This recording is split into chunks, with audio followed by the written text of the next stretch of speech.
در این سلسله برنامه ها میخوام تمامی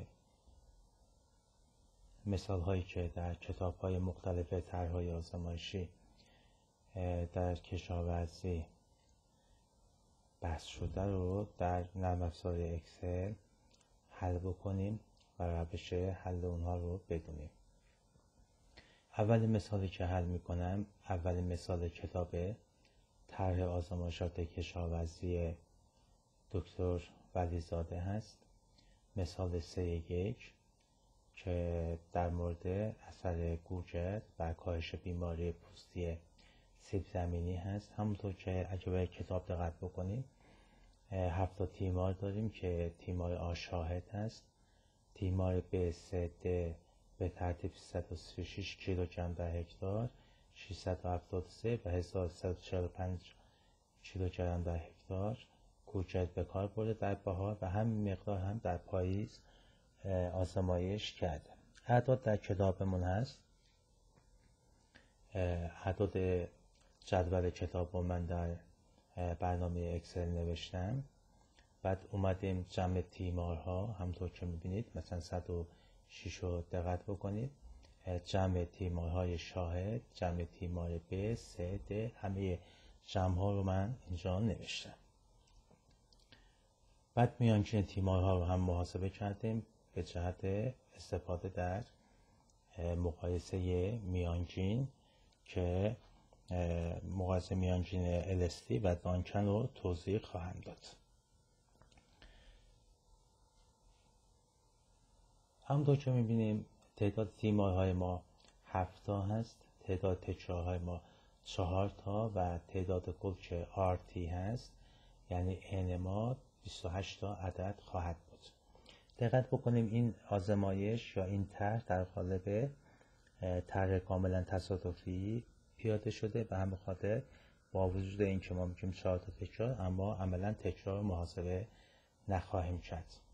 خب اولین مورد برای مطالعه همچین طرحی و تشکیل جدول آنووا اینه که CF رو محاسبه کنیم. CF همون فاکتور تصحیح هست.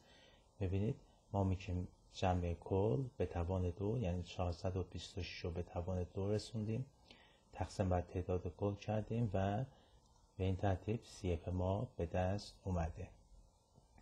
قبل از اینکه من SS ها رو محاسبه بکنم و نحوه محاسبش رو توضیح بدم، جدول تجزیه واریانس طرح CRD رو با هم دیگه نگاهی میکنیم. منابع تغییر ما یا همون سورس آف واریشن های ما یا SOV ما تیمار، خطای آزمایشی و کل هست. البته یادمون بمونه کل جزء منابع تغییر به حساب نمیاد و اگه از ما پرسیدند منابع تغییر در طرح CRD چند تاست میگیم همون تیمار و خطای آزمایشی. درجه آزاد مشخصه تی منهای 1 و تی در آر منهای 1 هست و کلم که RT منهای 1 یا N منهای 1 هست. خب ما با فرمول های نظری محاسبه SS ها معمولا کار نمی کنیم و با فرمول های عملی کار می کنیم که مجموع تیمارها به توان دوم تقسیم بر تکرار منهای CF و SS خطا هم SS کل منهای SS تیمار است. SS کل هم که مجموع توان دوم هر یک از مشاهدات خواهد بود. خب برمیگردم به محاسبه این طرح. خب میایم به SS کل رو محاسبه میکنیم. میبینید میگه مجموع توان دوم تمامی مشاهدات، یعنی ما میایم از عدد C که عدد اول ماست تا عدد 17 که عدد آخر ما هست، هر کدوم رو به توان 2 میرسونیم، یعنی C به توان 2، 18 به توان 2 تا آخرین عددمون که 17 به توان 2 هست و منهای CF میکنیم. هر چیزی که به این ترتیب به دست میاد برای ما SS کل خواهد بود که عدد 1796 ممیز 714 هست. SS تیمار رو بعدش میایم محاسبه میکنیم. SS تیمار همونطور که در فرمول میبینیم مجموع توان دوم مجموع هر کدوم از تیمار هاست. پس توان دوم تیمار ها رو پیدا میکنیم. تیمار آ مجموعش 106 به توان 2، تیمار 2 38 به توان 2. اینا رو با هم دیگه جمع میزنیم. تا آخرین تیمار که 57 به توان 2 هست تقسیم بر ببینید تکرار هست یعنی 4 و کلش منهای CF خواهد بود. به این ترتیب عددی که به دست میاد 1048 ممیزه 714 هست. اگه این دوتا رو از هم دیگه کم بکنیم ببینید SS کل منهای SS تیمار و باز هم هر چیزی باقی بمونه به عنوان SS خطا در نظر میگیریم، چون میدونیم در طرح CRD یا طرح کردهای کاملا تصادفی هر چیزی که بعد از محاسبه تیمار و خطا با تیمار و کل باقی میمونه به عنوان خطای آزمایشی محسوب خواهیم کرد. خب میام جدول آنووا رو تشکیل میدم. ستون اول منابع تقریر ما یا SOV هست که شامل تیمار اشتباه هست و کلم که باید محاسبه بکنیم. مجموع مربعات یا همون SS ها یا همون سام اسکوار هست که اعداد رو پیدا کردیم و در جدول می نویسیم.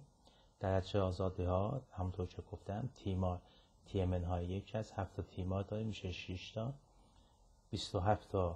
28 تا کلا عدد داریم، یه دونه کم میکنیم میشه 27 تا و اینجا میتونیم هم 27 منهای 6 بکنیم که بشه 21 یا بیایم از تی در آر منهای 1 استفاده کنیم که 7 در 4 منهای 1 3 7 تا 21 به دست بیاد. میانگین مربعات فرمول هاشو بلد هستیم. MS ها برابر هست با SS تقسیم بر DF. پس هر کدوم از اینها رو پیدا میکنیم. SS تقسیم بر DF خودش میشه MS تیمار و میاد 174 ممیز 79.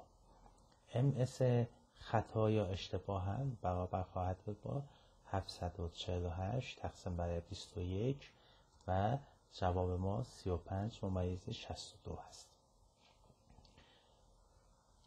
ستون بعدی ما آزمون F یا آزمون فیشر هست که میگیم MS هر کدوم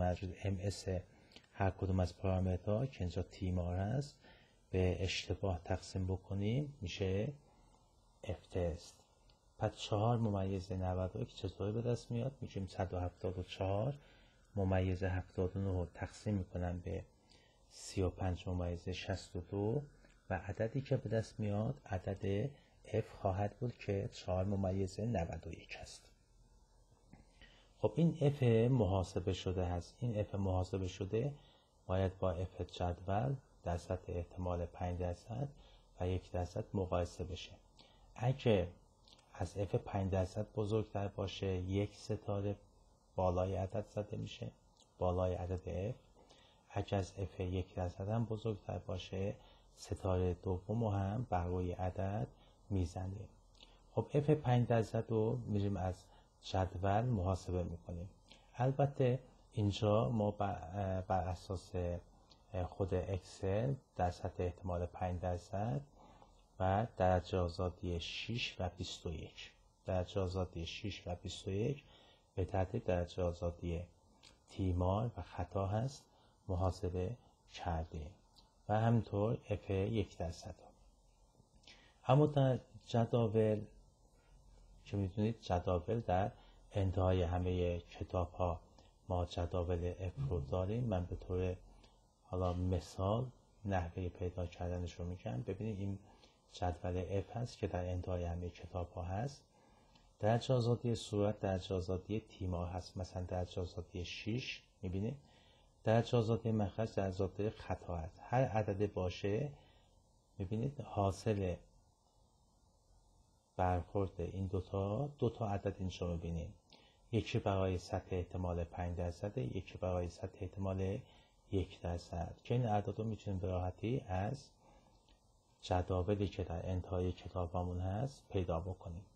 خب الان در همین مثالی که اینجا داریم حل میکنیم میبینید عدد F ما برای تیمارها 4 ممیز 91 هست، هم از F 5% و هم از یک F 1% بزرگتر هست. پس باید اینجا بالای عدد یعنی 4 ممیز 91 من 2 تا ستاره بزنم. حالا چون اینجا امکان این کار نیست من در ستون پایین میبینید 2 تا ستاره زدم. خب این چه چیزی رو نشون میده؟ نشون میده که بین تیمارهای ما در سطح احتمال 1% یا اطمینان 99% اختلاف معنیداری وجود داره. یعنی بعضی از تیمارهای ما کاهش بیماری گال پوستیش بیشتر از بقیه بوده.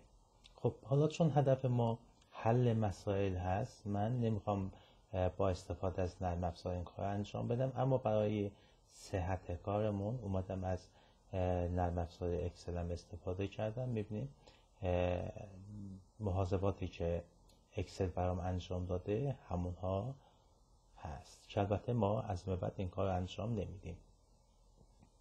خب مسلما زمانی که اختلاف معنیدار بین تیمارها به دست میاد، مسلما ما باید سریع بریم دنبال مقایسه میانگین‌ها، ببینیم بین کدوم تیمارها اختلاف معنیدار وجود داره و اونها رو نشون بدیم.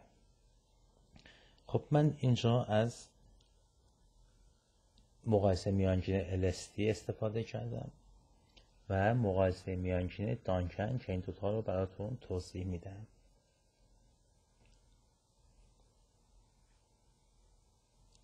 البته برای سایز فایل هامون زیاد نشه، من سعی میکنم در